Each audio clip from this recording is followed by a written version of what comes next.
Good morning and welcome back. I will be your host for the next hour and a half to 2 hours while I do a little stream of consciousness riffity riff, early in the morning. My name is Amelie Starchild and I will be your host for the next. No, my name is not Amelie Starchild, but whenever I have to refer to myself as something, my name is Amelie Starchild. Because my whole exercise is not an ego exercise, and so I'm not using my actual real name. I'm not hiding my real name either, so you could go find it. It's probably on my YouTube channel somewhere, somehow. But for the next hour and a half, 2 hours, I'm just going to do a stream of consciousness. Who am I? Who am I? We're talking about the human being. And so by osmosis, I'm talking about individuals. I'm talking about specifics. I'm talking about you. I'm talking about me. I'm talking about us. Who are we? Where did we come from? How are we made? What is our design? I mean, what I mean is, how does the equipment work? From that standpoint, not necessarily from an academic one, although that can be interesting too. Where did we come from? What planet? From what planet was our extraterrestrial genetic modifiers, our designers? I think we were designed. I mean, if we weren't designed, we're still built the way we are. If that fusion happened spontaneously, accidentally, fine. It's not as interesting to me. I think that the fact that the universe might be populated with beings that move about as they understand how frequencies work, how vibrations work, what the source of the energy actually is, and how to tap into it. This is the kind of stuff that's been, hidden away by the occultists forever and ever and ever. And it ought to be open source, and it ought to be matter of fact. And it's time. And I know that there's issues with that, because we are not all to be trusted. But if we understood who we were collectively, and were taught that as we were young children, if our parents knew it and acted like they knew it, who are we? How does the equipment work? What you put out is what you get back, honey. As mommy says, and then role models, whatever. But we're not taught that way. We are brought up all kinds of weird ways. Everybody's taught everything under the sun. And then it's made very hush-hush. Nobody can talk about our religious ideas because it's also very personal, very private. It's funny. It's really funny. We ought to have a general matter-of-fact understanding. Hey, this is how the universe works. And this is how you are successful in it. And this is how you fail and flail in it. When you address your world more from an attitude of play, no matter what the condition, all of these rules that we talk about have to be no matter what the condition, which means you have to have the ability to kind of block the condition out. To look at something else other than what's going on right now. Which is funny, because in our modern society, we are taught to primarily focus on the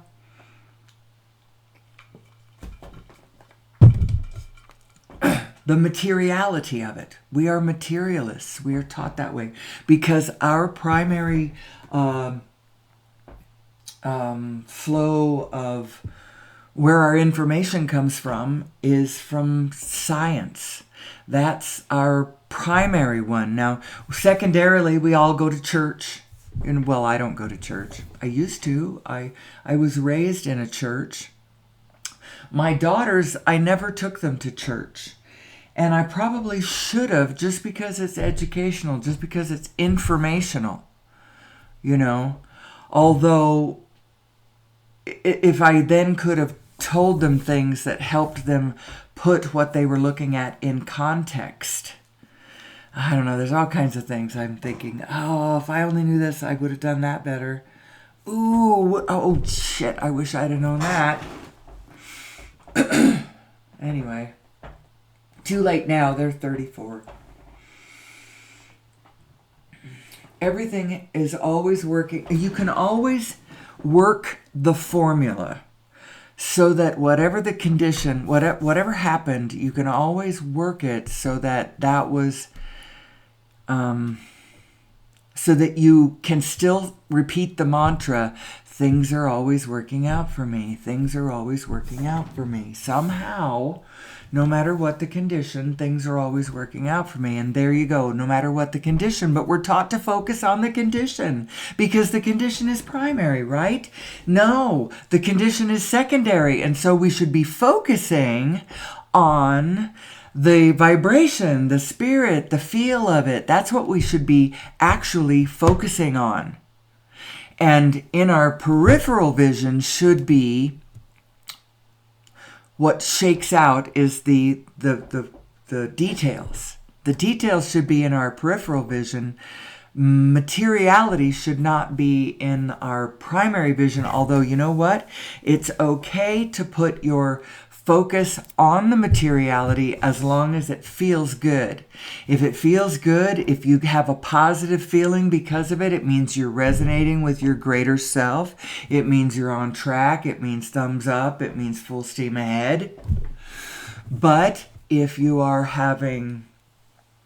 it doesn't feel good to think about this anymore, then withdraw your attention right there because you aren't doing any good anymore. If it doesn't feel good, it means that's your greater self saying, don't do this. Don't do this. And just gently, let it gently guide you. It's not a lurchy guide.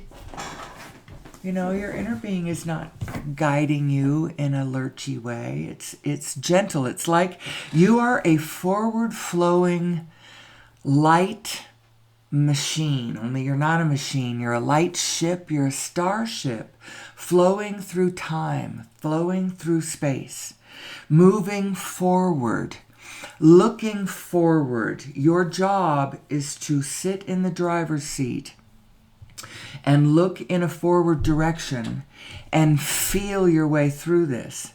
We're taught that it's you focus on the condition. And then as you focus on the condition, every time it's a condition you don't like, you'll feel bad, and then you'll focus that direction, and then you'll figure it out, and then you'll fix it.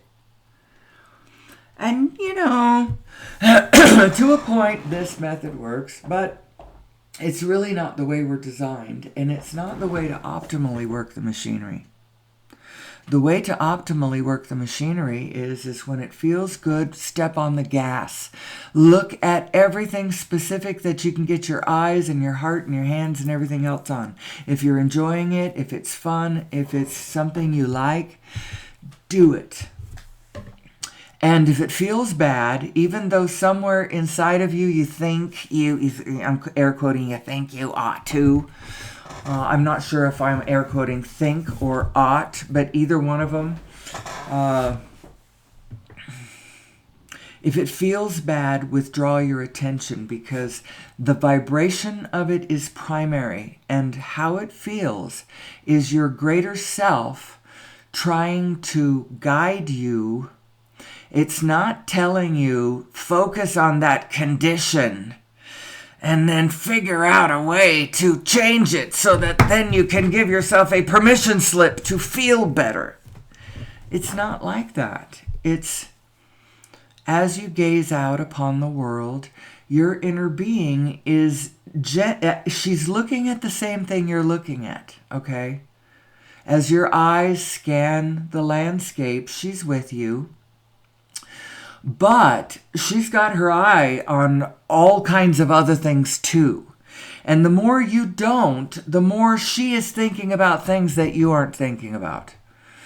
You're not connecting. And so you feel neutral to bored to, I don't know, and now you're looking for momentum maybe, because the boredom could just turn into you calcify, you ossify, you grow still by the side of the road, and you close your eyes, and then you just don't move anymore. And that's not the biggest tragedy. Your spirit, the aspect of, and I think even your purpose, your love, your what you were connected to, what you thought about. There is a you, a platform, a you. Like Bashar says, first rule of the 5, you exist. There's nothing you can do to change that. You're not winking yourself out. Even if you commit suicide, all you're going to be doing is resetting your avatar. You know? You are the center of the center of a center. You have come together. You are a greater self already. Even just in your individual self, you're a greater self. It all depends on whose reckoning you go by. It varies by tens of trillions, but you are you are at least some tens of trillions of individual souls, individual consciousnesses. Each one of your individual cells is free to move about the body.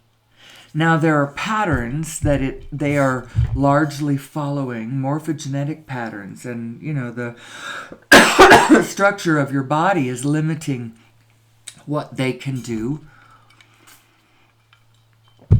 And that's actually true all the way up and all the way down. But you exist. There's nothing you can do to change that. And I can't remember what I was, why I said, you commit suicide. You're just going to reset your avatar is all that's going to happen. And you're going to jump into the flow in a different place in the game. You're going to have a moment in between where you reset as you look around and go, oh yeah, that's right. All of us are here together. And we're on this collective mission to understand who we are on the material side of this, on the conscious side of this. Over here on the vibrational, in touch with everything side of this, seeing everything all at once, we get it. But the tricky part is to come into an individual in a setting. Actually, it's not really tricky. Natural ecosystems do this perfectly. It's the human being that makes this interesting. We are really interesting. Our story is fascinating when you think about it. And when you realize it's us, and it's all of the things that we care about, our understanding of who we are politically, who we are, because I think that's what is making the 20th and 21st century political animal, and to a lesser degree the 19th century. I mean, we have been developing this political animal for a while now. And what I think it is this is our growing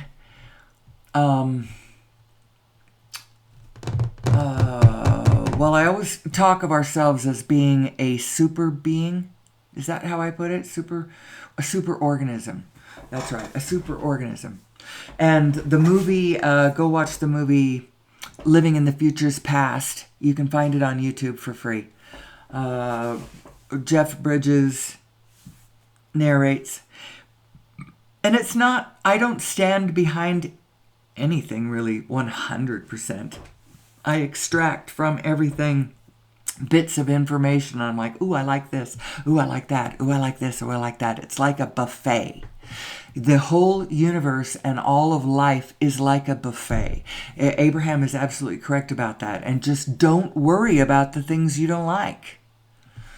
When you feel them, when you know them, actually, there are some things that collectively, as human beings, we need to understand what we have done and be committed to consciously reweave. We can reweave the threads of diversity and life and abundance that we have snipped. We can do that.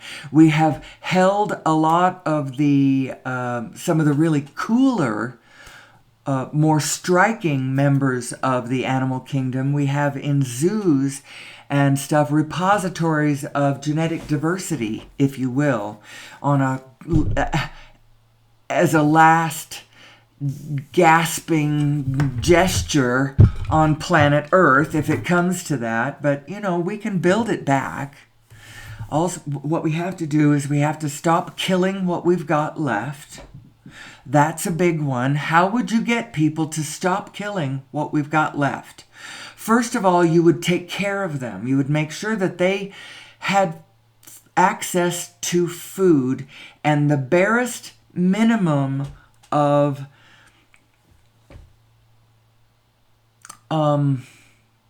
sustenance. But each group to their local area has to see to this. But collectively, our spirit has to understand that this is what we're doing. And this is who we are, and this is how we help each other, and this is how we don't help each other. So we don't overly help each other. We just kind of help each other. And I think government institutions, in a way, they could work, but they can't just be centralized from the top down, by edict, by some kind of formula. It has to be more plastic than that. Although plastic's the wrong word. It has to be more flexible than that, for sure. More organic. That's the word. It has to be more organic than that. As a matter of fact, the whole system's going to be more organic once we change our energy system, because the energy system that we are in the middle of, the paradigm we are playing out, is the one that it's forming the geopolitical power system that you see in the structures around us. In other words, our centralized energy is creating our centralized power. And our misunderstanding of who we are and how we could work this, how this is trying to organize, and how if we would lean into let love organize it every step of the way. It's got to be love, soft, gentle, non-resistant, allowing, we're all in this together attitude, that platform of peace that you begin with. That's what you let organize us. Know that it is a spinning force of great power. It's just kind of like that. And then individually, you've got to go find the idea. You've got to go find the idea. And the good news is that when you plug into Source, there are a lot of good ideas just kind of laying around, a lot of win-win possibilities. And what you got to do to plug in is you got to find what you like. What do you like? What lights your fire? It's Joseph Campbell's follow your bliss thing, You are a light entity moving forward. And when you find yourself in a state of negative emotion, don't be upset. You're fine, you're cool, your equipment is working fine. You've gotten yourself tangled backwards and you're trying to move forward when you're looking backwards, and you've got to get yourself sorted out first, find your clarity, and then move forward from a more optimistic standpoint. Who am I? Who am I as source energy? We can get out of our problems by figuring out how to get off source, onto source energy, how to get off fossil fuels. We've been gently nudged away from any practical belief there ought to be a cult, a big cult, let's all join it. I don't know who's the leader. Nobody's the actual leader. Even if you're listening to what I'm saying, I'm trying to illuminate something that's true for all of us, that we all know, that we can all do from where we are, and as a matter of fact, we all have to do from where we are. I'm not special, and yet I'm so special. And you are so special. Anyway, our centralized power, our centralized energy is creating centralized power. And our government selves are kind of the expression of our collective self. And whoever's the one at the top, whether we call it a monarch, or whether we call it a president, or whether we call it there's all kinds of things. We've named it a million things, but vibrationally it shakes out to the same thing. It's the personality at the top of the collective us, And so in our election coming up, we have two personalities. Forget about whether you think that either one of them wielding the levers of power like an emperor or a king or whatever.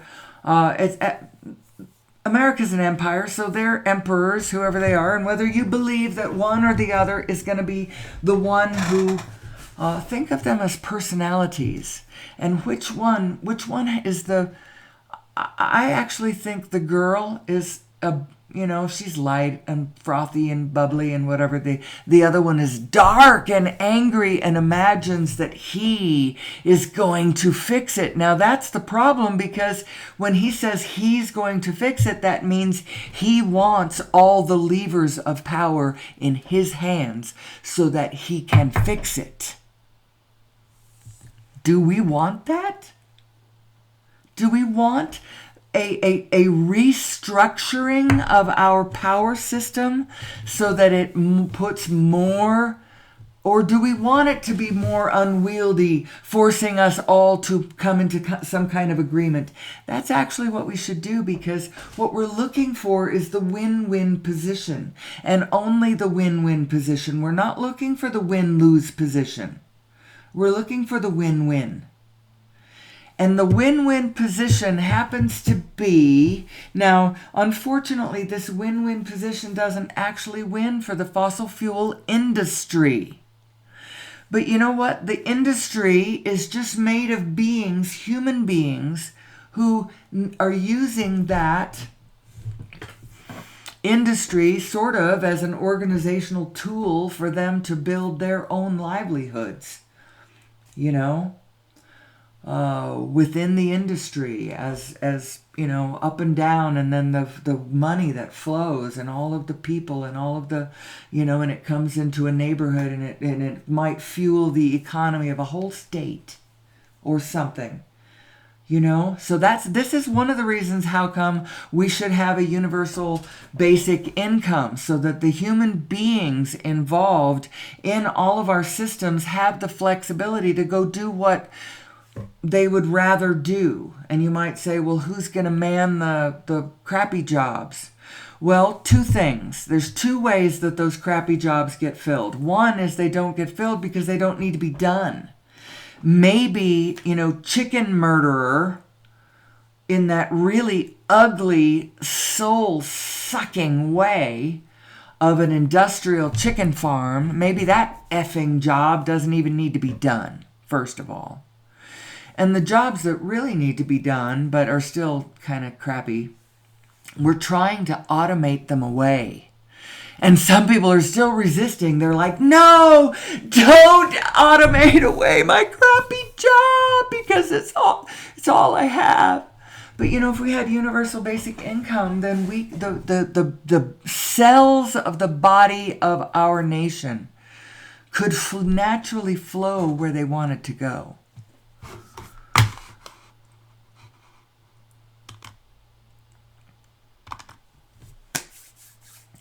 This would go a long way towards making our country a better place. What it is it's an I got your back kind of a thing. And it's not saying that everybody needs to take advantage of the universal basic income. Maybe you could even opt out if you wanted to. But the thing is by putting in a universal basic income, we all become very flexible to do whatever our heart desires. Now, those who would say that we can't have a society like that do not trust human nature. They believe that human nature, if given that kind of freedom, and the other thing that would happen is everybody would get very lazy. And they're also worried about things that they maybe ought to be worried about, like idle hands or the devil's workshop.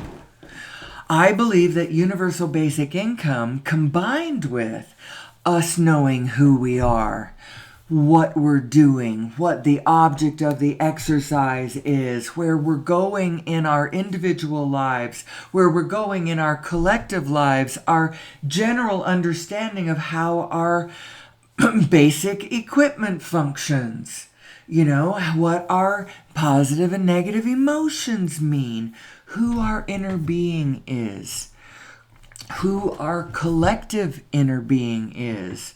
Our collective inner being is absolutely the intersection point of the absolute win-win position. And if you believe in that paradigm and you believe in that's any paradigm that you believe, you're going to play it out and you're going to see it reflected back to you in absolute reflection. So if you play a win-lose paradigm, you will see winners and losers, and you're going to go, I was right. Win-lose paradigm, zero-sum game. Finite pie.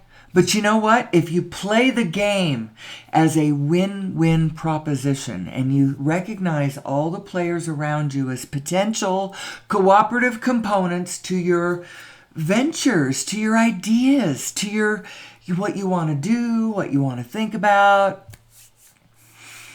what is possible in this world, then all of a sudden everybody else perks up around you and goes, well, this is just a theory of mine. I still live a hermitized life.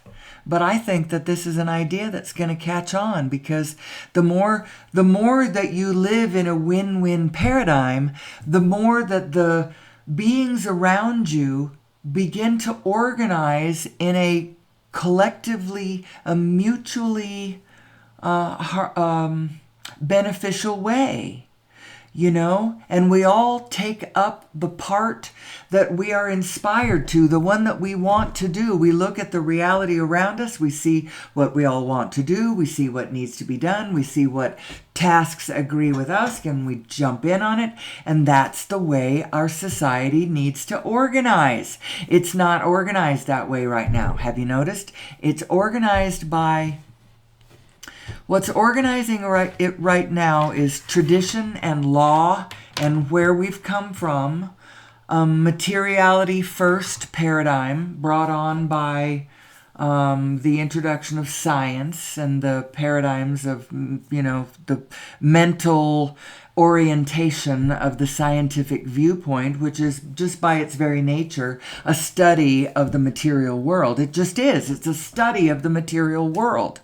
And it doesn't really say anything about, but it turns out that the spiritual world is just an effect of it's a secondary effect of the material world, is a secondary effect of the vibrations of the primary world, the vibrational one. The vibrations are the ones that it's all very interesting.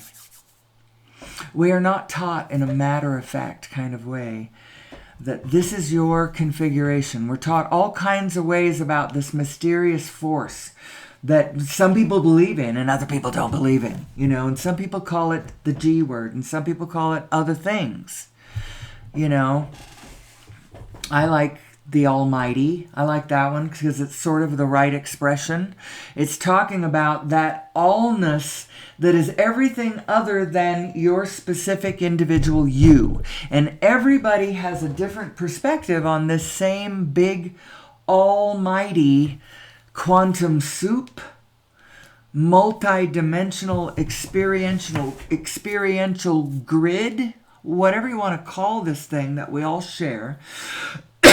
It's all exactly the same for all of us, except I'm seeing it from my vantage point and you're seeing it from your vantage point, and that's all true. However, the exactly the same is so multidimensional that it's not really a flat two-dimensional and I'm just seeing it, or even three-dimensional. It's not three-dimensional. It's many more than that.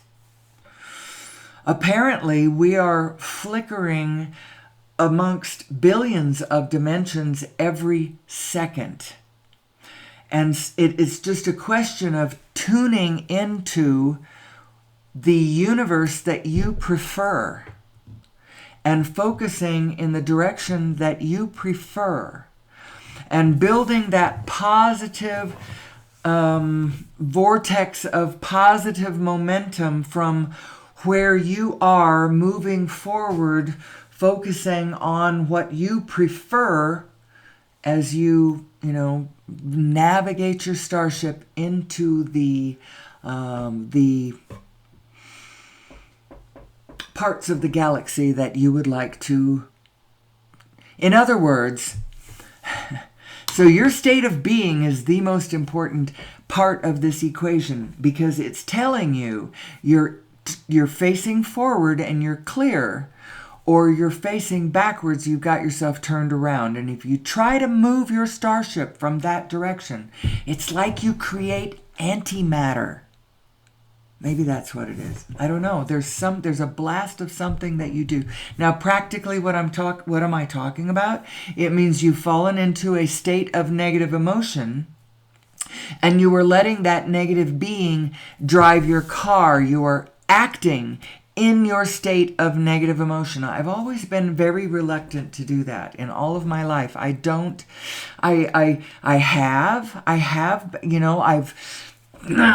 broken dishes and I've stomped my foot, but for the most part, I've never gone to this where that Carrie Underwood one where she keys his car, his truck, and slashes his tires and carves her initials into his leather seats, which she probably should. She carves her name. She probably shouldn't have done that, because that's probably evidence that he's going to take to the police, and she's going to be in big trouble. Don't act on that one. Do not bring that one in. She is a destructive force, or he is a destructive force. I don't know what gender. I'm sure there's no gender to that entity. But when you fall into a state of negative emotion, do not act there. Don't act there. You're also, this is a pet idea of mine. It just seems this way. I see it this way. It seems true. All of these things seem true. And where did I find this information? I just went into my own head and started putting things together. And I did it intentionally. And yes, I'm in an echo chamber. It's true. I am in an echo chamber. But I check in with the outside world. I do. But I am intentionally forming my own momentum. That is true.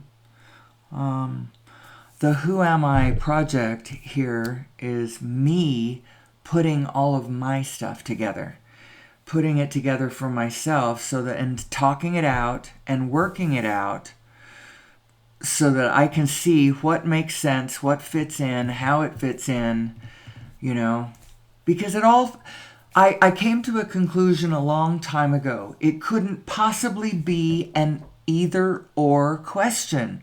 It was ridiculous to think of the evaluation of our situation as being a this or a that proposition. It has to be an and.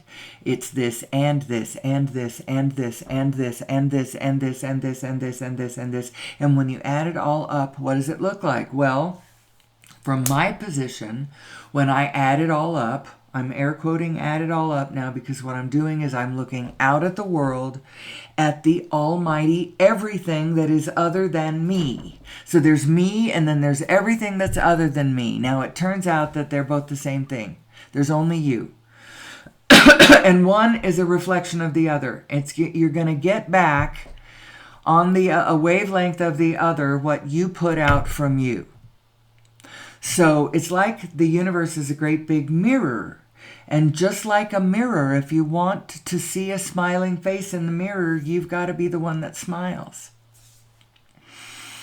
So what does that mean? I actually would just start with taking it gently from where you are. Don't worry about, so you need to be more loving, more kind, more, does that mean I need to give all my money away and spend all my time giving out blankets down at the homeless shelter? Well, do that if that feels good and if you feel called to it. Do whatever your heart is calling you to do, because your heart is the one that is beating with Source.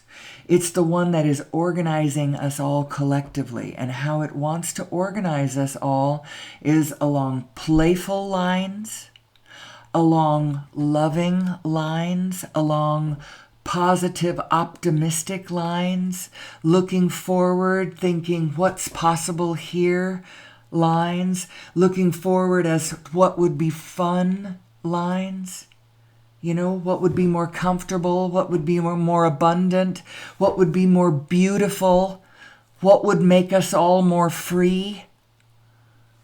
This is the answer. My mother used to try to explain to me the difference, the spiritual difference between the Old Testament and the New Testament, and the whole meaning of the coming of Jesus Christ. What happened way back when.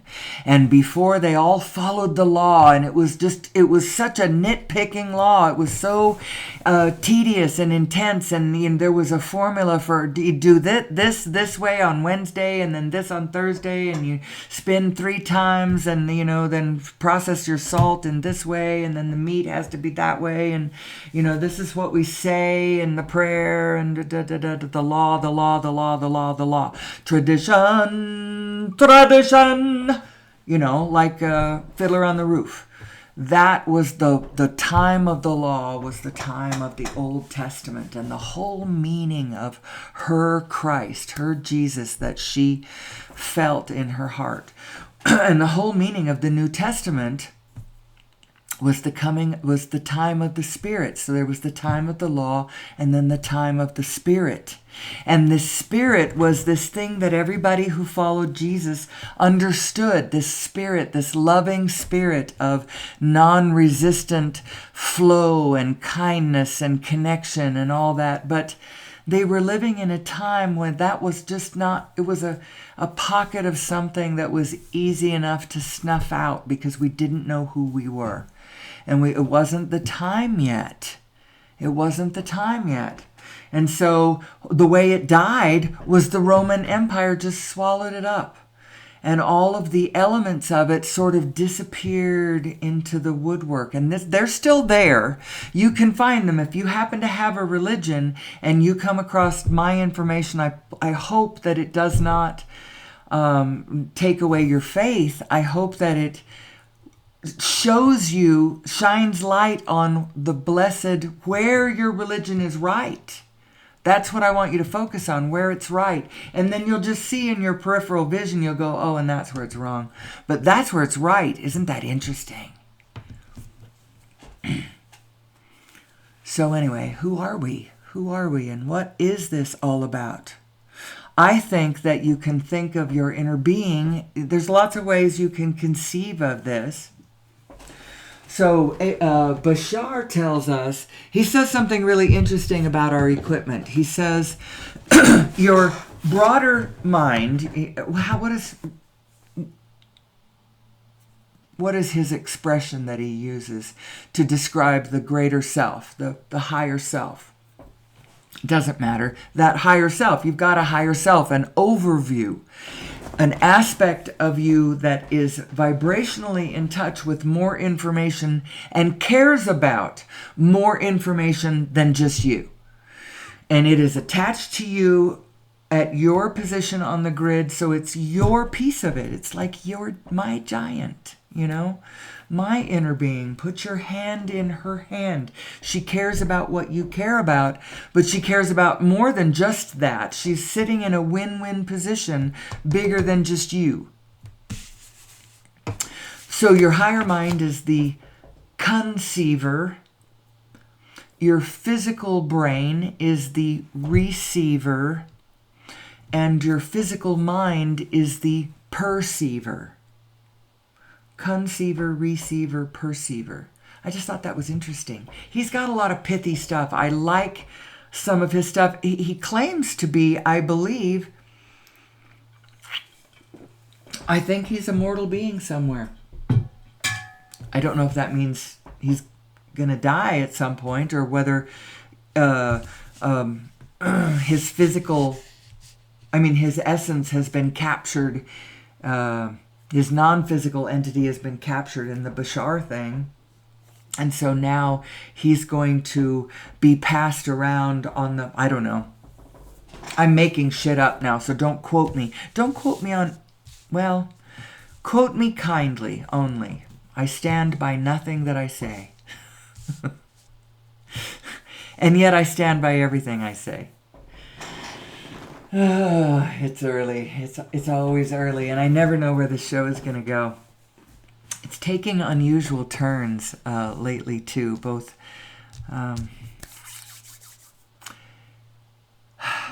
So I believe, let's get back to the, I made a claim earlier that I think needs further illumination, and I'm going to keep talking about it.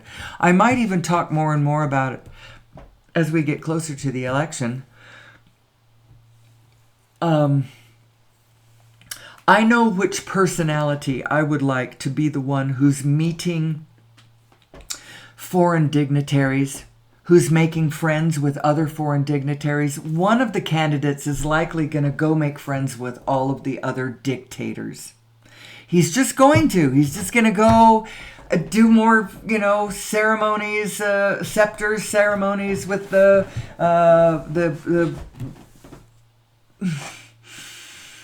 autocratic murderers, the oil people. Actually, that was an oil people one. All of let's don't talk about that.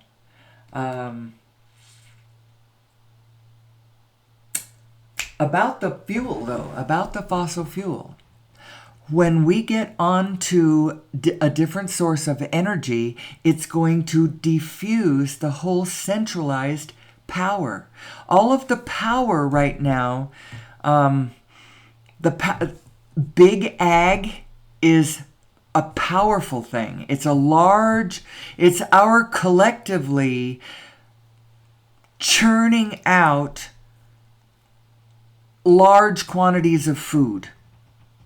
And right at the very moment, we kind of need to do that. So, okay, let's just leave that there for just a second. There are a lot of places where food could be grown in beautiful, small, sustainable ways by small farmers and ranchers everywhere if they all had access to free, clean energy sources. Just imagine that for a minute. We are dreaming this whole thing into being, and the quantum field is very, very malleable. Whatever you are capable of imagining, you are capable of bringing into being. And when you ask, source answers. Step 2, source answers. But source answers in a vibrational way. She answers in a vibrational way, and you got to go find the vibration of the answer and then get into the vicinity of the good ideas that are going to help you bring that manifestation into actual reality. That's how the whole thing works. Well, it's not possible that what the whole system wants us to do is go backwards, because nothing ever does. And so we're going forwards, which means that the answer is not to shut down the lights so that we can keep the fossil fuel working for another 50 or 75 years until we finally do expire, as the population keeps growing and we keep artificially beating it down, this way or that way or whatever.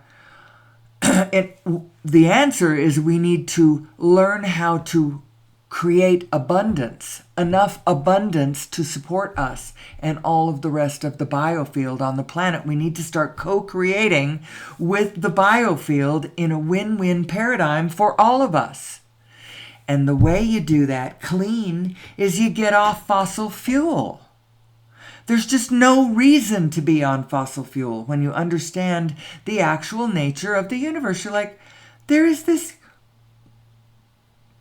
energy field that is so freaking energetic. It is passing all the information of all of everything up and down all the scales, from the large to the small to the small, small to the large to the large to the small to the small to the large, inky wink, a jillion times, a billion jillion times a second. This information field is doing this, is transferring all of its information up and down the scales. That's what the 0-point energy field is. And it's all around us, everywhere. There isn't anywhere where this field isn't. If we all understood that, we would know that we should collectively put our efforts behind trying to figure out how to crack this field so that anybody can have clean, free energy anywhere. All you have to do, so the plug is everywhere. That's what it means. And so your device, all you have to have is just an on and off switch on the device, and it tags you right into the field. I know that's possible. I don't know how it's possible, but I know it's possible. It's also potentially even already having been created and snatched off of the out of the off the market, although not really all the way to the market, just out of the sphere of our knowledge and into a vault somewhere in the name of national security. And they do it because, okay, a couple of reasons. People are crazy out there, and they don't know who they are. And they stumble across universal consciousness, and then they think they're the only ones there. They get delusions of grandeur. They start a cult. That cult turns south because people don't understand their positive and negative emotions. They fix on the conditions, and they don't fix on the vibrational. They don't understand.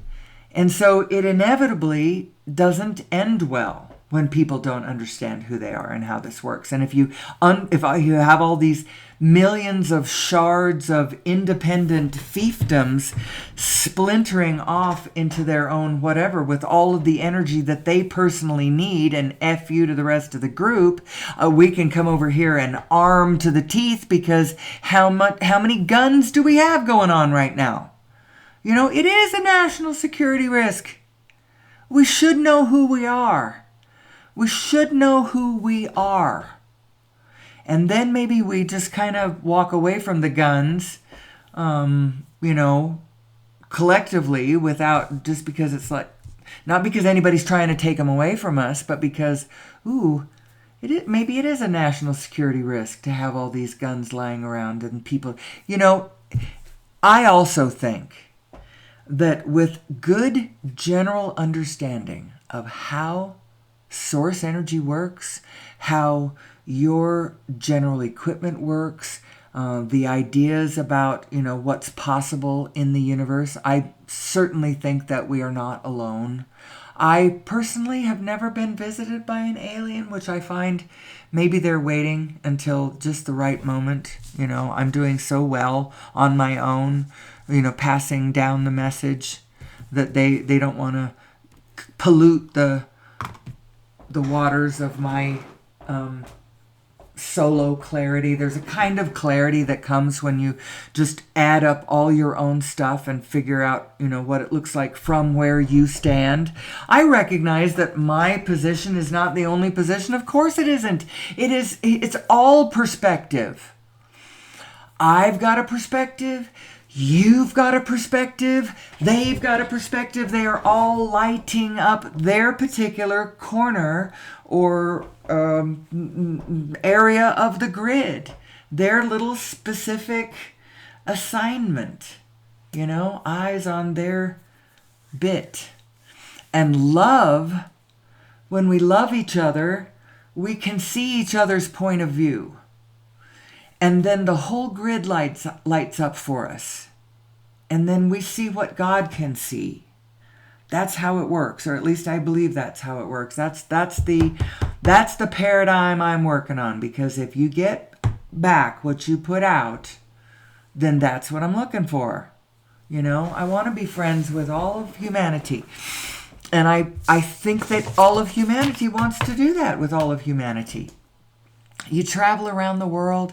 People love traveling around the world, visiting each other, tasting each other's food, hearing each other's traditional songs, listening to each other's culture, and looking at how other people have approached different challenges and issues and things. It's lovely. We're going to keep doing that.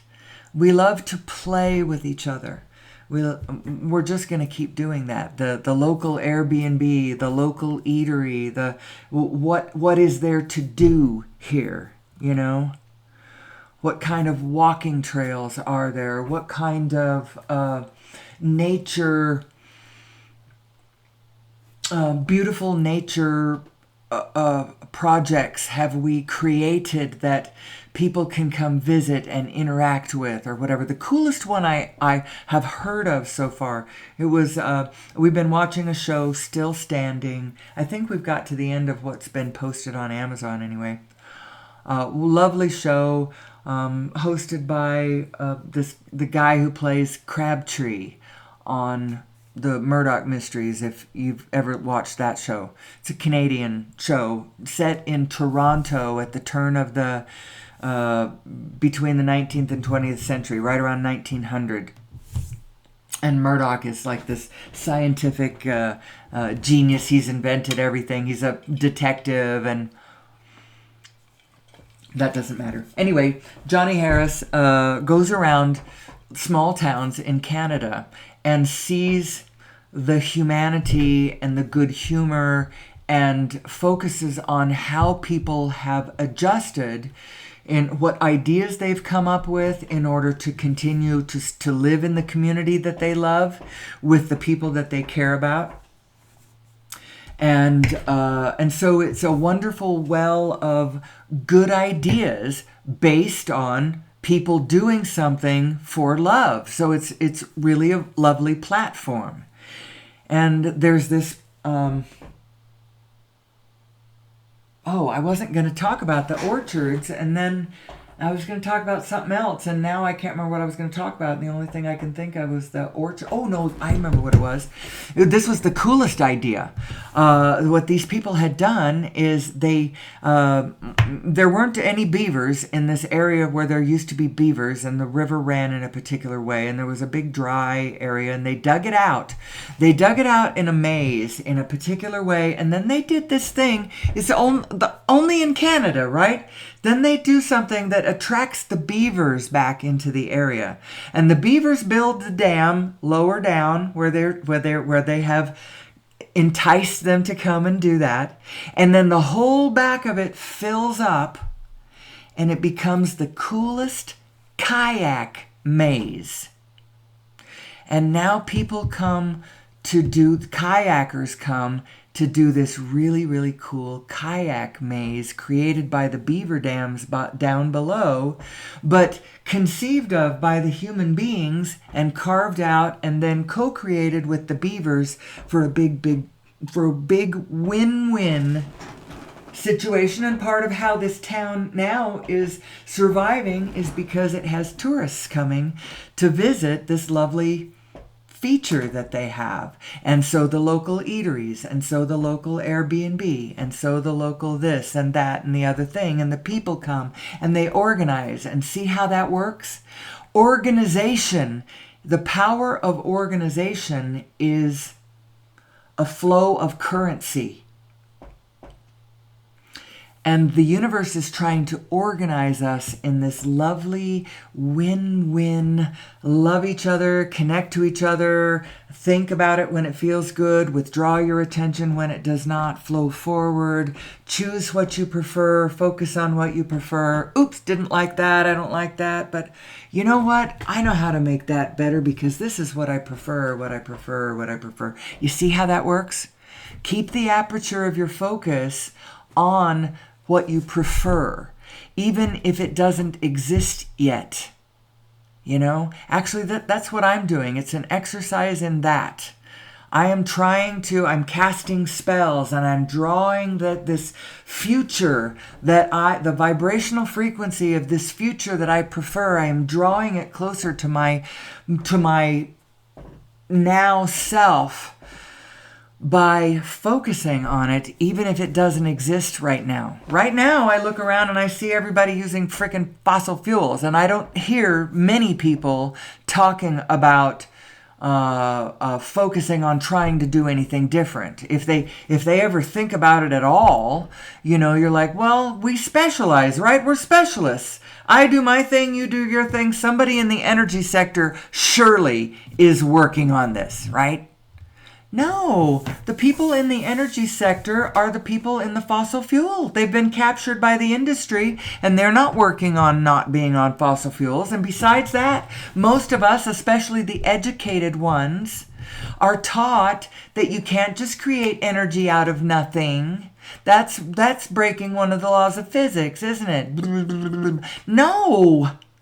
Because you aren't creating energy out of nothing, and there isn't anywhere where there is nothing, and there isn't anywhere where there isn't lots and lots and lots of energy already there. You know?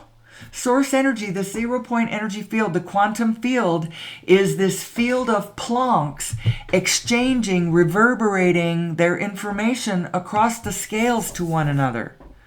To the different Plancks, up and down the scales, relative to what information is most relevant to you. So you're getting the immediate field around you is reverberating back more strongly than the field farther away from you that has information that, you know, the farther out it goes, the less it has to do with you. You still have access to the information, but it's being screened in a way so that the most relevant stuff comes through first and the less relevant stuff is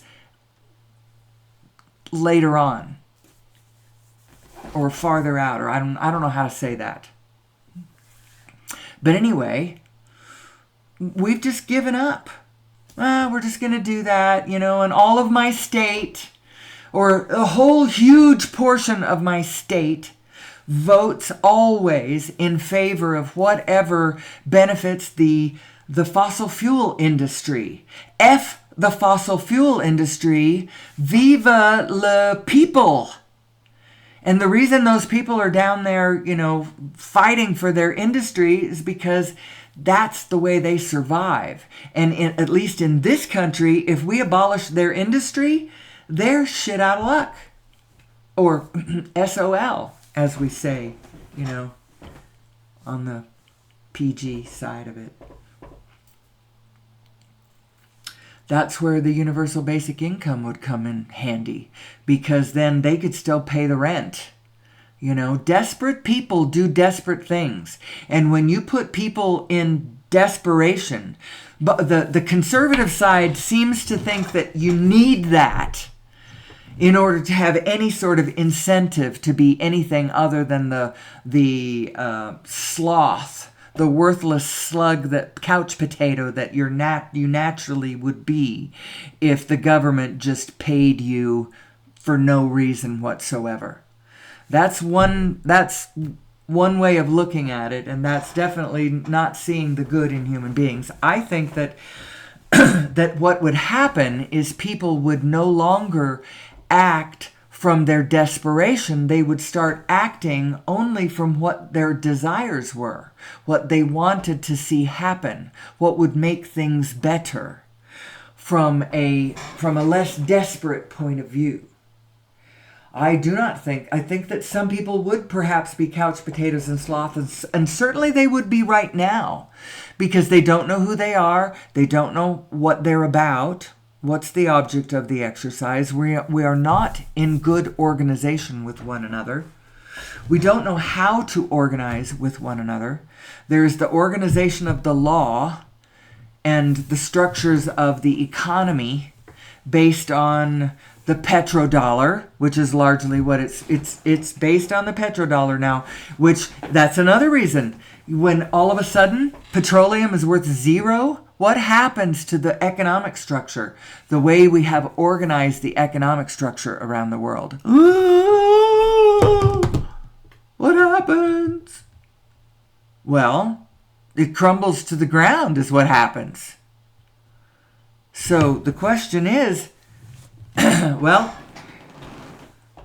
if we want to have a tomorrow, we're going to have to reorganize this. And we're going to have to do it intentionally. Recognize where real value is. Real value, real estate is real value.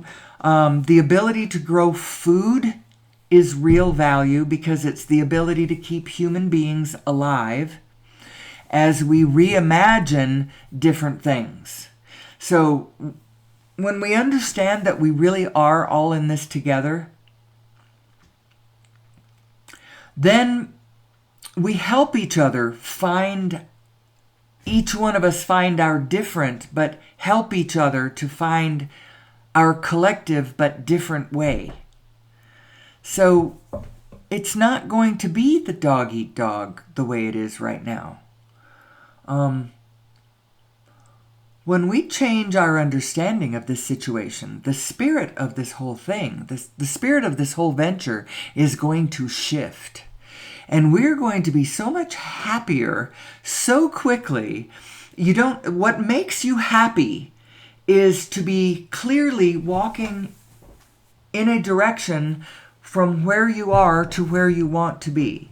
That's what makes you happy. And what makes you not happy is somehow getting yourself turned backwards and be walking in the opposite direction of where you want to be. That is what the formula is. And so all we need to do is understand who we are and turn in the direction of what we want and start moving in the direction of using our higher qualities and our who we really are to fix the problems that we see on planet Earth. And what are those problems? Those problems are things like sixth mass extinction, people. I can't say that one.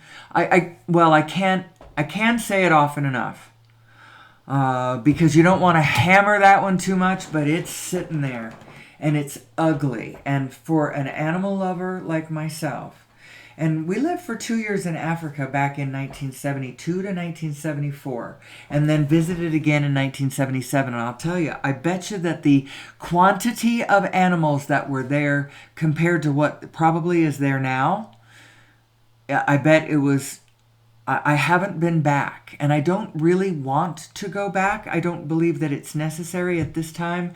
There might come a time where I can feel like there's a really good positive reason. But yeah, it's so easy to get lost in the negative of this. It really is so easy. I watched a show a few months back, and it started out, it was really making me feel good about things. It was a nature show about the world and animals, and I don't remember what. But then it went into a place that I still can't forget because it's it's on my list now of things that bother me, along with drowning polar bears. It's orphan elephants. Because the people who are killing elephants for their tusks so that they can sell those tusks to, whoever in Asia, likely some rich Asian, some crazy rich Asian. Not necessarily. I mean, I hate to sound racist. It could be anybody. It could be some crazy rich African, some crazy rich American, some crazy rich Canadian. Who knows? And because they want a piece of the supply stream that is humanity. Maybe it's a local African who lives in a very highly populated country, who has an inkling of what the good life might be, or even life at all, and they need to survive. We all want to survive. So what do?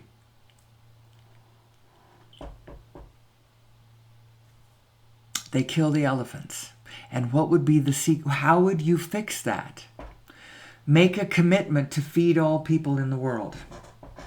Have everybody has the right to some kind of circulation of the supply chain of humanity, or maybe the ticket in is it's a threshold easier to reach.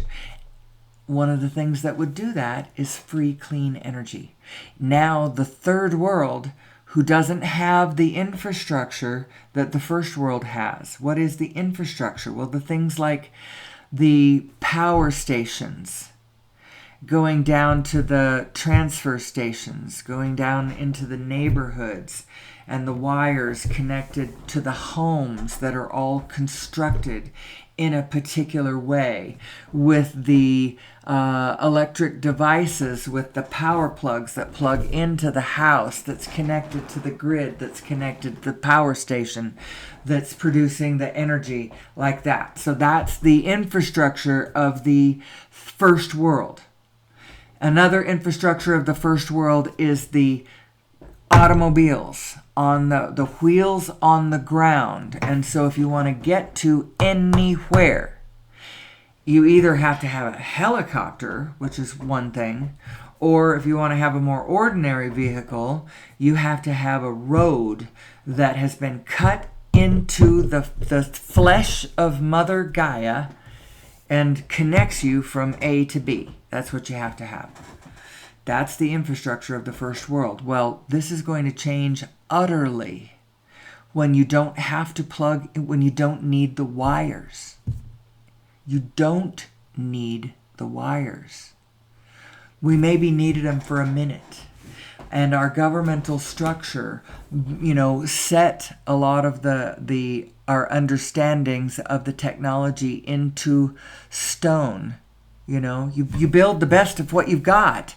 And then as you learn, now you realize, oh, I could have done better. And look, we can do better. We can do better. Everybody can have free, clean energy, and we don't have to dig it out of the ground, and we do not have to be beholden to the masters of energy who control the hundreds of trillions of dollars of economic activity that are represented by the fossil fuel industry. And when you hand the free, clean energy to all people, now the indigenous peoples in the third world, all of a sudden, they do what they did with cell phones. They just leapfrog over the clunky physical structures of the first world right to the wireless, beautiful, non-destructive structures of, the 21st and 22nd centuries. That's what's going to happen. And but gravity is going to be understood. What we as the regular population, not the specialists, the ones who are the specialists, the physicists and the mathematicians, and the energy people, I would suggest they all look in this direction. This is tomorrow's direction. The fossil fuels is yesterday's direction. Now, it may look like today's direction because you look around, well, what are we using today? Fossil fuel, but it's so yesterday. And it stands at the center of a crumbling structure of our organization that is going to come down. And so the question is, how do we reorganize? And I'll tell you how we reorganize. Reorganize along spirit lines. Let spirit organize us. Organize us on loving lines. Organize ourselves along playful lines. Think to yourself, what would be more life-sustaining, more fun to do for myself and others, would support my family and other families? What kinds of ideas would work, to clean up this land at the same time to attract, visitors in to spend their money at the local eateries and Airbnbs and da da da da da da da. That's going to be the organizational structure of tomorrow. And if we can give everybody free, clean energy, then all of a sudden those apple orchards up in Manitoba or wherever it was on that still standing that we were watching the other day that had to close their commercial doors and they just aren't producing the tons of apples that they used to because the price of production was going up and the price of apples wasn't going up to meet it. And would you even want the price of apples to go up in order to meet the rising energy costs of, the industry? But you know what? Someday, if you've got free, clean energy, then all of a sudden it becomes economically feasible to have your little 5-acre family goat farm, making the best damn goat cheese in all of New Mexico. Huzzah! Or running the cutest Airbnb, that just hums like a top. And everybody involved in it, from the management company to the stockholders to the, whoever, everyone is supported in the way that they need to for the function of this particular or. There was so many great ideas from that still standing. One of the examples of things that people had done to stay in the community where they were, camping was a big deal in the area, and the woman had some kind of aversion to certain kinds of camping, and so they invented a system that goes on the back of the truck, and they make it there. So they got this little company that's making they conceived of it and they make of this little camping system. So cool. When you get into the state of allowance and your state of faith, your state of knowing that we really do belong. If you're here, you really do belong. There is something you have to contribute to the project us. Project who are we? We are mankind. And we are a cooperative effort. And anywhere where we are not that's a freaking autoimmune disorder. And also, the places where that's happening is also where we are squabbling about the energy. The only reason Putin even has the power that he has, to buy the arms that he has, to buy the loyalty and the organizational structure of the people around him, the only reason he even has that is because his oligarchs have control of the oil fields of Russia. That's not real organizational structure. That's not the kind of life-sustaining, life-supporting, humanity-supporting organizational structure that we're looking for. The kind of organizational structure we're looking for is the kind that flies on the wings of what we want as human beings, what would be better, what we like, what is good, because that's who and what we are. We are light. I think somehow literally we are light. That somehow when matter comes across the event horizon of the 0 point energy field, somehow it joins a collective spin of everything else that's already spinning. And when you add up the spins from here to eternity, it equals the speed of light. And that's what the speed of light is. That's what I think. Now, anybody who is interested, go back and listen to that again, because I think that's what it is. So you start adding it up, and all of the ones that we know, they get up there pretty high, pretty fast. I think that when you add in all the rest of them somehow, that it equals the rest of them, then that's what the constant of the speed of light is. It's all of the speeds added together. So like there's the song that helps you remember it. So remember that we're standing on a planet that's evolving, revolving at 900 miles an hour. That's orbiting a sun at 99 something miles an hour. So it's reckoned how many miles an hour?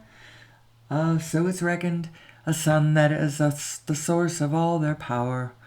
The sun and you and me and all the stars that we can see are moving at 1,000,000 miles a day on an outer something at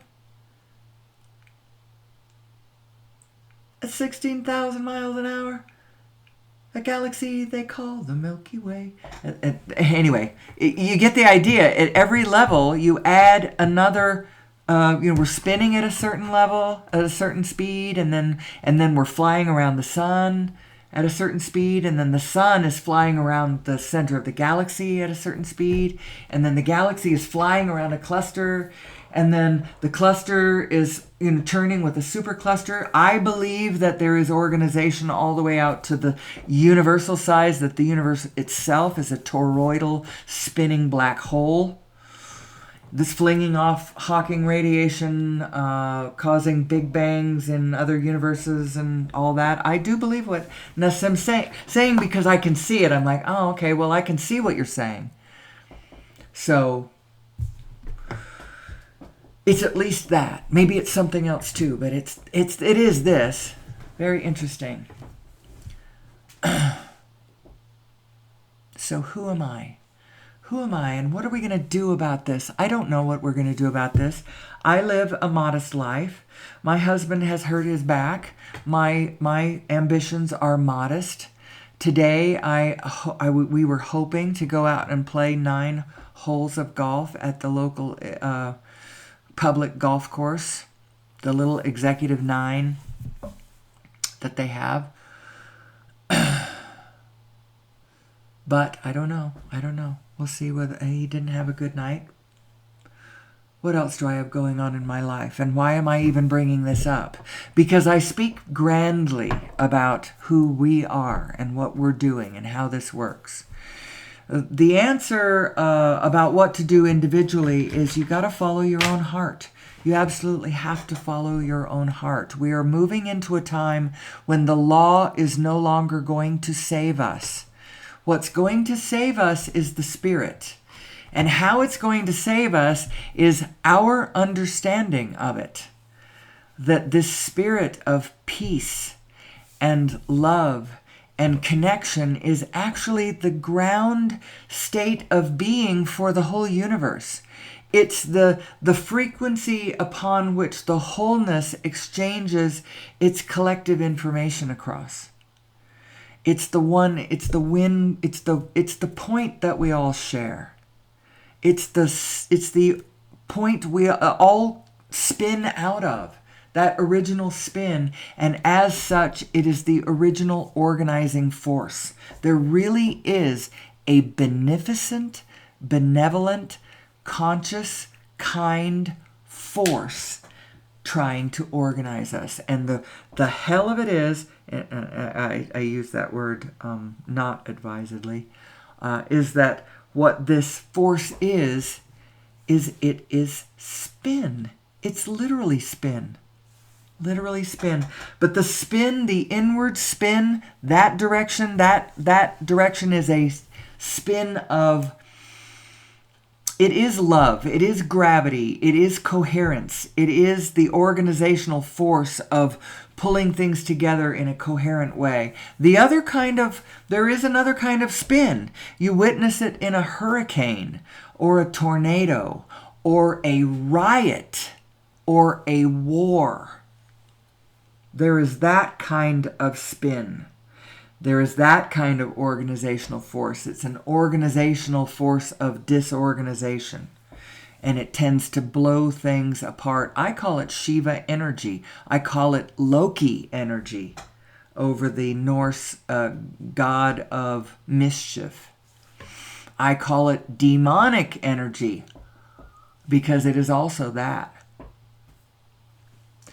And I believe that this energy form is created the very moment that you hand the keys to your starship over to your negative self and believe that's who you are and focus on the condition instead of the vibration. There's a thing that happens. And it's not safe to focus on the form. You have to focus on the vibration. You have to focus on the spirit, or you'll end up where Milton Mayer ended up. Looking around at all the forms, none of which had changed, but the spirit underlying the whole of Germany had completely changed, even though all the forms looked completely the same. And then he's like, oh my gosh, what has happened? That's because we don't live in a physical universe. We live in a vibrational one. And the physical manifestation, this rolling manifestation, is a secondary effect of the primary thing, which is the vibration, which is why you have to trust your feelings more than you trust your lying eyes. If it feels good, put on the gas. And I mean emotionally good. If it feels clean to you, if it feels heartwarming and life-sustaining, if it feels good, put on the gas. And if it feels icky in any way, just withdraw your attention from it. You don't need to, it feels icky, I got to go push against this. I have to go conquer this because it feels icky, and so somebody has to pay, No, if it feels icky, just withdraw your attention. And look for another way in. Look for a way. Look for a place that looks and feels positive. Look for a place where you can come into the physical world, into the physical manifestation, and bring your light in. If it feels bad, just pull away. Pull away. That's not you. It's not you. It's not me, anyway. I am the light. I think you are too. I think that all of us living, conscious creatures, we are the light. And certainly as human beings, but we have this design that we were given. And I say that we were given it because I think that somebody plumped up our neocortex through a little genetic monkey business on chromosome number 2, fused a couple of chromosomes together and plumped up the neocortex, which has the effect of giving us the our physical mind's mental capability is for overview. We have it now. And so now our physical mind's thoughts can be measured against, that's not exactly the right word, the resonant frequencies of the two minds can now compare. And when they do not compare, when one doesn't resonate well with the other, because you say you and your physical self have taken a thought that's very small and disempowering to either yourself or your neighbor or somebody or something, and it's not at all the kind of frequency that your inner being is thinking, because your inner being is thinking about, she's eagerly thinking about possibilities, about, optimistic approaches to this and that. Oh, we could do this or we could do that, or these people over here are ready to, no, she knows where everyone is. And she knows where their state of desire is. She knows where they are on the board, on the grid. How does she know these things? Because it's holographic, because these plonks are all exchanging their information up and down the line, reverberating all of their information about where everything is and how it's moving. How it's moving because it's checking in every plonk second. So it was here and now it's there and now it's there and now it's there and now it's there. And all of the information from the past is coming forward with you too. By the way, that's why your inner being never has to look back. Because back, all the information of back is right here, and I can see it even as I am focusing forward. That's what your inner being is doing. Now, that's a really, really high bar. That's the highest of all bars. You just need to get in the vicinity of where your inner being is to be a winner. You don't have to be focused on the fullness of everything that your inner being's got going on, But if you just get anywhere near her, and how do you know? When your thoughts are near her, they feel really good because they resonate. And they're like, oh yeah, now I feel clear. I feel clear. I am not that negative person. I'm not. I really am this positive person. I recognize that now. I've been this positive person forever and ever and ever. Why was I being that negative person? Because we're splatted out across this physical density. And when you're being your negative person, it's not that that isn't you, because it kind of is a piece of you, but there it is. It's just a piece of you. It is what you look like when you are not whole. It's just a piece of you. Yeah, okay, maybe it's right to be not particularly happy about that thing that you are so angry about. That condition that is making you so angry. Well, I should be angry because that condition is terrible. Well, a piece of you is right. That is not a good condition, And that angry part of you is pointing out, I don't like that condition. And you're not wrong.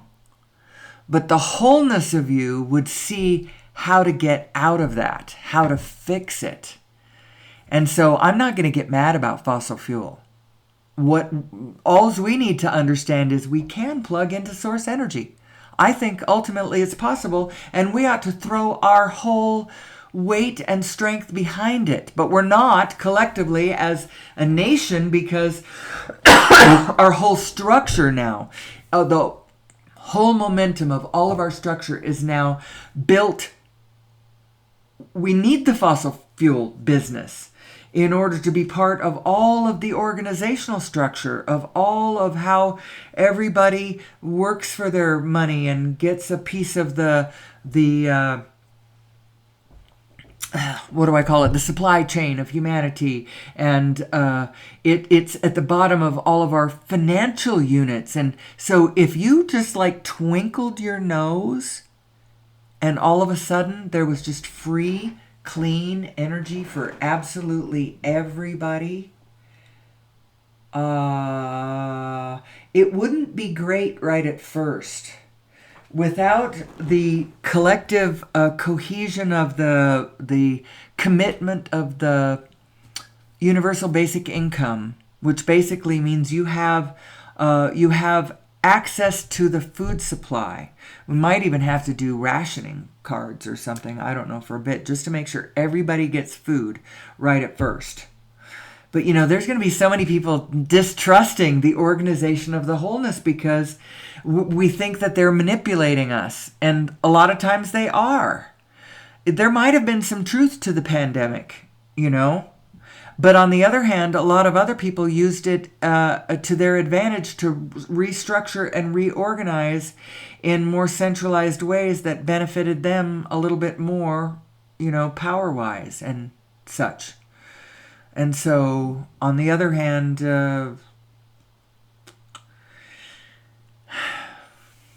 such a mixed bag. So what do you do? What do you do in this world? What do you do in this life? You got to pay attention to your inner being. I think it's the only way. I can't think of another way to get through this. You have to learn how to focus. You have to I say to myself, I know the wickedness is there. I absolutely know it's there. I studied the Holocaust, for crying out loud. There couldn't have been a more wicked demonstration of the true power and length, breadth, and strength of wickedness than that little exercise in unconscious horror. On the other hand, you can see actually how the energies and forces of the universe work. Know how is it that you become safe from a phenomenon like that? Well, we were all complicit. We were all complicit because we all did an us and them. Us versus them, as opposed to this phenomenon is something about ourselves that we need to understand, not something that we need to condemn, disown, and then execute. We executed them all. We hanged them all, or whatever after Nuremberg. Yes, we had to respond that way. We had to make the initial, but we divorced ourselves of it by pinning it on them instead of recognizing somehow this is humanity. But how do you recognize that as humanity without your conclusion being, therefore humanity is shit, let's just all drink the poison Kool-Aid now and leave Earth in peace? How can you do that? So you got to find the way to see how cool we are, how cool our design is, and then learn how to focus through our positive lens. Do not give the keys to your starship to your negative self. Don't let your negative self drive the car. Don't let your angry self drive the car. The whole Third Reich was just all built on anger, blame, grievance, a false notion that you have to be in eternal conflict with your neighbors in order to sort out who's got a right to live and who doesn't. Hitler had some really weird ideas, but it's because he gave himself fully over to his negative emotions and his conditional self. It's because he didn't understand who he was, and that's why he utterly was destroyed in the end. All the way up until the last minute, he just could not figure out why he was losing, because he was right in his mind about the shape and nature of the paradigm of the world. And because he was right, he was in charge of the master race, and because they were the master race, of course they were going to win. And even, when they were facing those first winters in Stalingrad and stuff, and they were dying, and it was so utterly obvious that things were not going well, they were going to lose. He couldn't let go of it because he had it all. He had locked in on that side of himself, drew a line under the whole thing, and then summed it up. And then, he was running on negative synchronicity, because I hear that there is such a thing. Those storms of chaos on the other side, the Shiva, Loki, demonic energy side of the equation, which is the storm he was in charge of. They have an organizational structure too, and a synchronicity about them. There is a power in the dark side. The whole world is way more mythological than we have been giving it any kind of credit for. And way more interesting. And our story, our collective story as humanity, is way more interesting than we have been giving it credit for. And that's part of what I aim to bring out in my little show. My little who am I? Who am I? Who am I? And what do I do today? And how do I live my life? And how do I understand my positive and negative emotions? How do I understand the guidance that my inner vibrational cosmic being self is giving to me? My overview self trying to guide me through this labyrinth that we call life. One of the things I would advise is focus on the love. According to A Course in Miracles, and I absolutely believe in A Course in Miracles, it's a channeled work done back in the 70s. It's an interesting story. I don't want to spend a lot of time today telling you the story of A Course in Miracles, but just go look it up. Go look up the history, who brought it about and how they brought it about. It was a collaboration between two people, actually. And it's quite tedious. I mean, it really is very, very tedious. It's 365 days of lessons, and every lesson, it kind of breaks down your perception iota by iota, and brings you to a state, after the year is done, you realize how you are the one who's bringing all the meaning to the world, the meaning of the world that you see. And the conclusion of the whole thing is that only the love is real. And so the way to keep yourself safe is keep that aperture of your focus locked, securely on the love of this world, the win-win position, the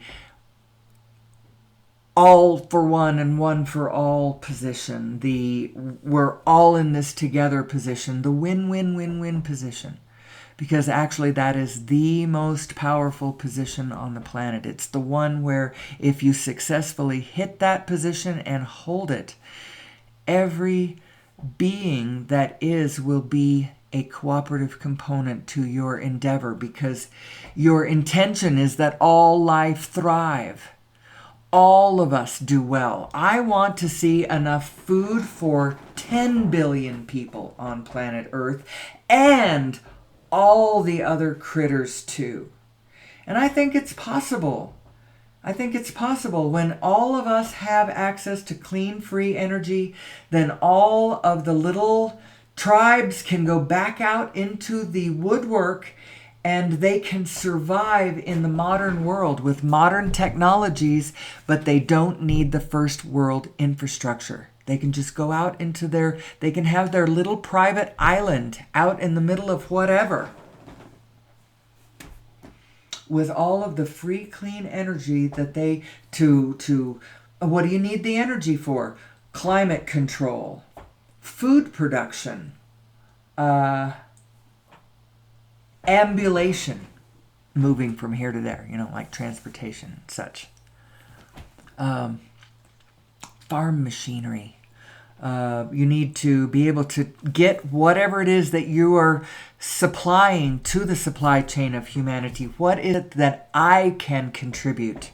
What am I good at? What do I want to do? What do I feel called to do in this new world order? It's the new world order, but it's not what we're afraid of. A new world order that is a central, top-down organization of all of us in groupthink and lockstep, that you can be afraid of that one. You don't want to go there. That's not what we want. We want a beautiful, joyful, playful organization of diversity, of each and every being calling their own path. And the way you make that a viable choice is you teach everybody how to connect to their impulse from source. And then you allow source to help us organize in loving, kind, fun, supportive, abundant ways for our collective future. Amen. Amen. That's what we're looking for. That's what we're looking for.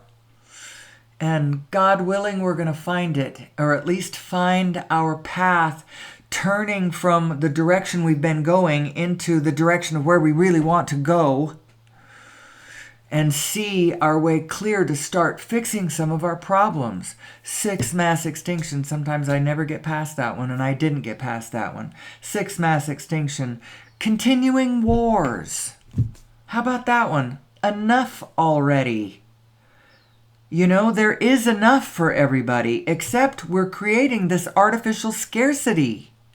We could co-create with the rest of the biofield and create both abundance and comfort and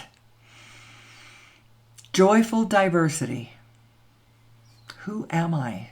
Who am I? How did I get here? Why am I not capable of... Why do we clash with the world? Why do we not automatically know how to be sustainable? I think that's the object of the exercise now, joyful sustainability. And in order to do that, I think we need to know who we are. And who we are is smack dab in the middle of the quantum field, smack dab in the middle of the biofield, the morphogenetic field of the biofield, that data and information flow. We are all part of that. We need to co-create with it.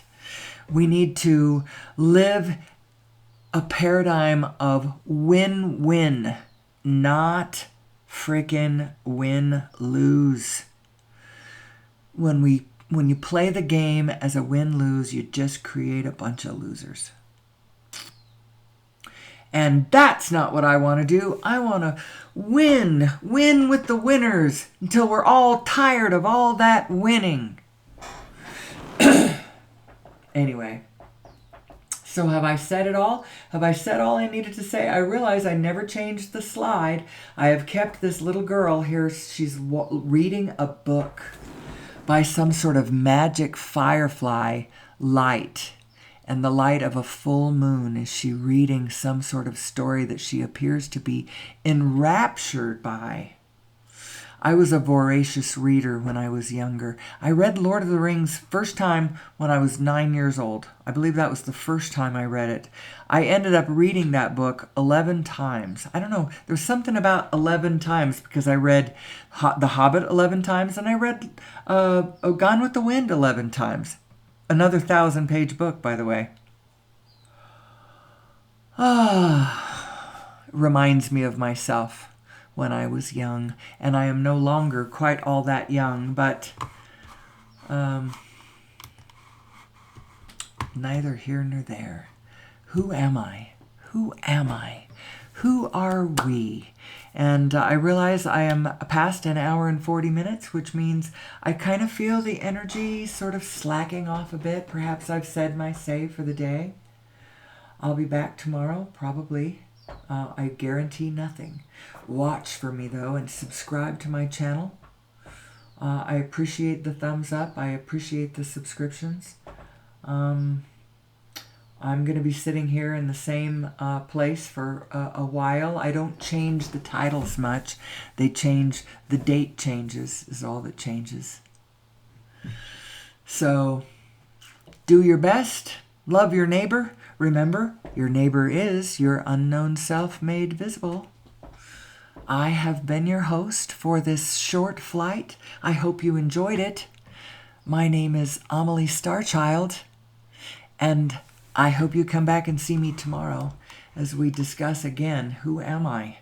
Who am I? And we put our heads together and figure out how to get out of this massive pickle that humanity finds herself in. Although, you know what? We're fine. We're fine. It is moving in the direction of where we want it to go. We just need to understand how it works so that we can aid and abet and assist instead of resisting and slowing it all down because we think it isn't working out in our favor. We'll talk about that more too. Plenty to say. And so until tomorrow, be safe, be well, and most importantly, may the source be with you.